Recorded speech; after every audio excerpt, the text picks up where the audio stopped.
এখান থেকে।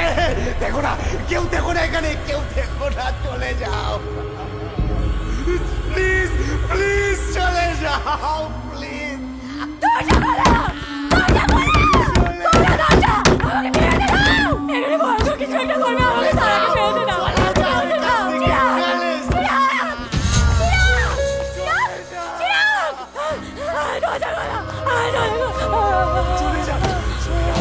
চলে যাও, চলে যাও এখান থেকে, দেখো না।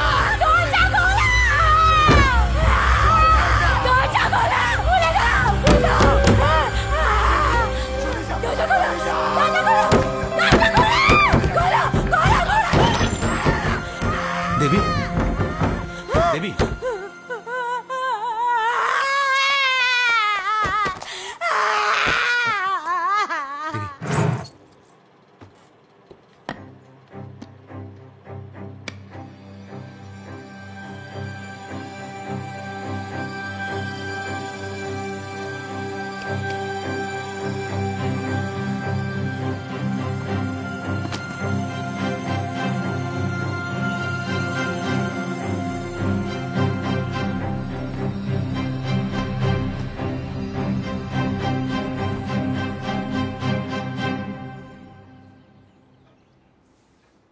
কি ব্যাপার, হাসছেন যে?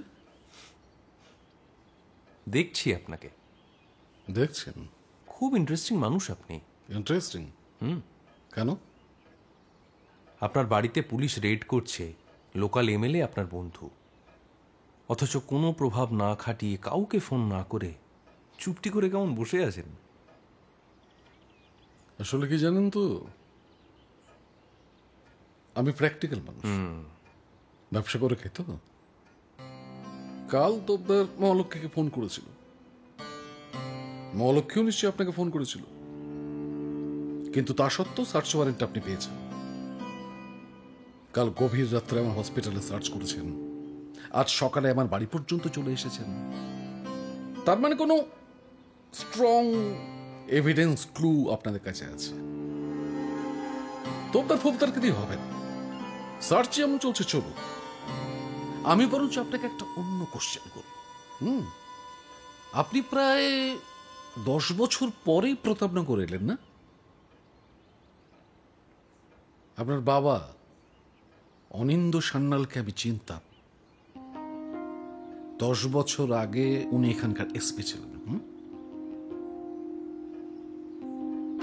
আমি ব্রতী মৈত্রকেও চিনতাম, যিনি গায়ে আগুন লাগিয়ে আত্মহত্যার পর আপনার বাবা এই মাথা খারাপ মানে এই পাগল মতন হয়ে গিয়েছিলেন। ব্রতী মৈত্র স্ত্রী রিমি মৈত্র মার্ডার হয়, আর সে মার্ডারের জন্য আপনার বাবা ব্রতী মৈত্রকে অ্যারেস্ট করে, সাক্ষ্য প্রমাণ জোগাড় করে, তারপর ওই আদালতে পেশ করে। ওই সাক্ষ্য প্রমাণের ভিত্তিতেই ব্রতীর যাবজ্জীবন কারাদণ্ড হয়। কিন্তু